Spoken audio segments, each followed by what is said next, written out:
Bismillahirrahmanirrahim. Assalamualaikum warahmatullahi wabarakatuh.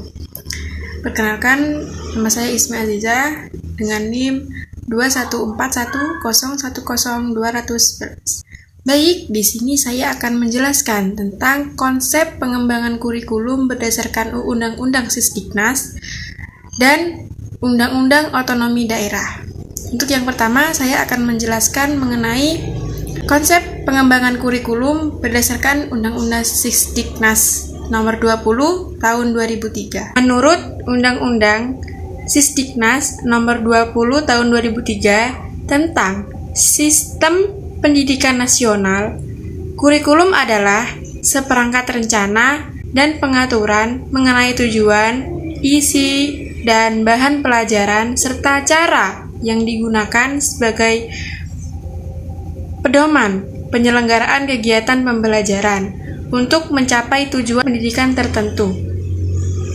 Tujuan tertentu ini meliputi tujuan pendidikan nasional serta kesesuaian dengan kekhasan kondisi dan potensi daerah, satuan pendidikan, dan peserta didik. Oleh sebab itu, kurikulum disusun oleh satuan pendidikan untuk memungkinkan penyesuaian program pendidikan dengan kebutuhan dan potensi yang ada di daerah masing-masing. Pengembangan kurikulum yang beragam mengacu pada standar nasional pendidikan untuk menjamin pencapaian tujuan pendidikan nasional. Kurikulum merupakan alat yang paling penting dalam keberhasilan suatu pendidikan. Tanpa adanya kurikulum yang baik dan tepat, maka akan kesulitan dalam mencapai tujuan dan sasaran pendidikan, baik formal, informal, maupun non-formal.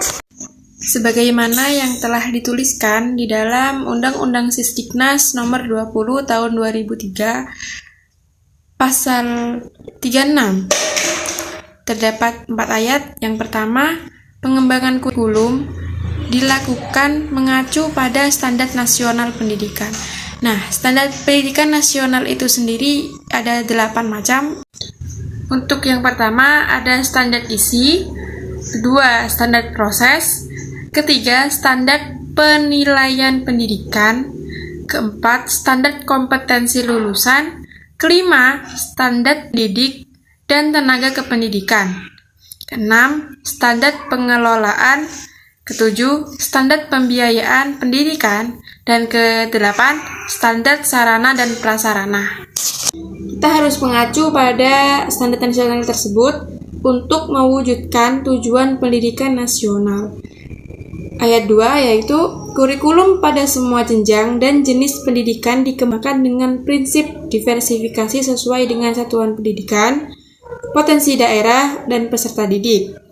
Ayat ketiga yaitu kurikulum disusun sesuai dengan jenjang pendidikan dalam kerangka Negara Kesatuan Republik Indonesia dengan memperhatikan 1. Peningkatan iman dan takwa, 2. Peningkatan akhlak mulia, 3. Peningkatan potensi, kecerdasan, dan minat peserta didik, yang keempat, keragaman potensi daerah dan lingkungan, yang kelima, tuntutan pembangunan daerah dan nasional.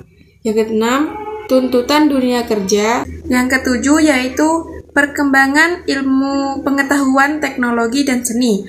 Yang kedelapan yakni agama. Yang kesembilan, dinamika perkembangan global dan persatuan nasional dan nilai-nilai kebangsaan. Untuk ayat keempat yaitu ketentuan mengenai pengembangan kurikulum sebagaimana dimaksud dalam ayat 1, 2, dan 3 diatur lebih dengan peraturan pemerintah. Konsep pengembangan kurikulum dapat diartikan dari 2 jenis proses, yaitu pengembangan dalam arti perekayasaan dan pengembangan dalam arti konstruksi. Pengembangan kurikulum merupakan kegiatan untuk menghasilkan kurikulum baru melalui langkah-langkah penyusunan kurikulum atas dasar hasil penilaian yang dilakukan selama periode tertentu.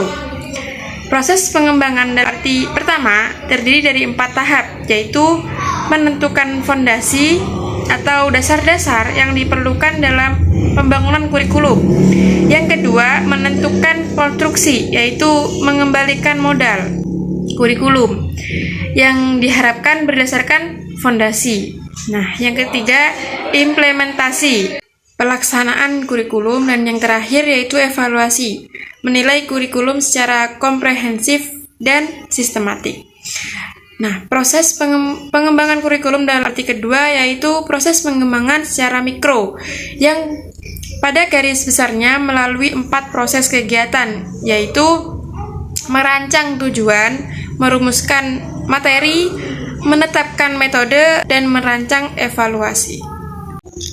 Dan untuk selanjutnya saya akan menjelaskan mengenai pengembangan kurikulum berdasarkan Undang-Undang Otonomi Daerah. Otonomi daerah merupakan kewenangan suatu daerah otonom untuk dapat mengatur dan mengurus kepentingan masyarakat setempat menurut kebijakan sendiri, yang pelaksanaan dan penyelenggaraannya sesuai dengan peraturan perundang-undangan. Otonomi daerah menjadi sangat penting karena merupakan wujud dari desentralisasi, di mana terdapat sebuah tuntutan bahwa tujuan suatu negara secara keseluruhan harus dapat tercapai walaupun keseluruhan urusan tersebut tidak diselenggarakan oleh pemerintah pusat secara langsung.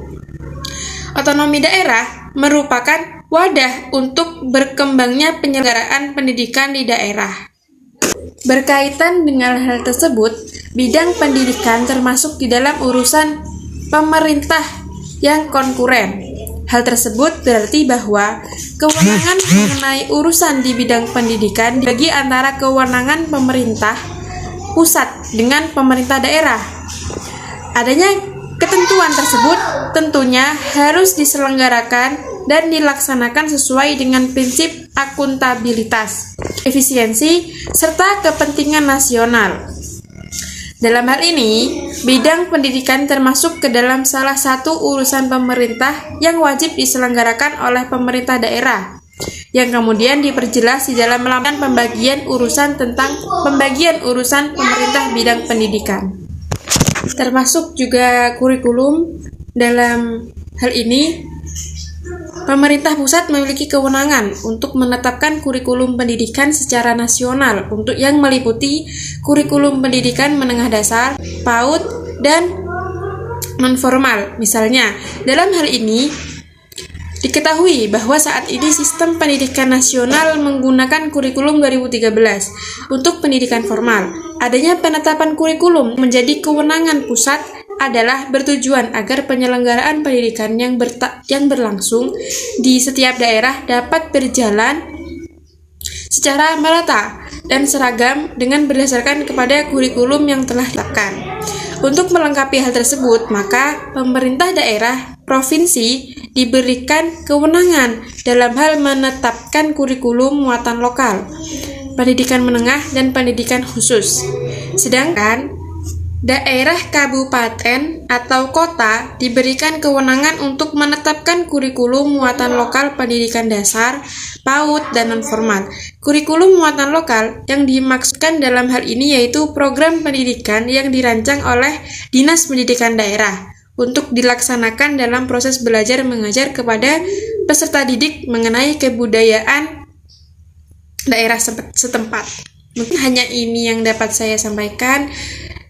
Kurang lebihnya mohon maaf. Wassalamualaikum warahmatullahi wabarakatuh.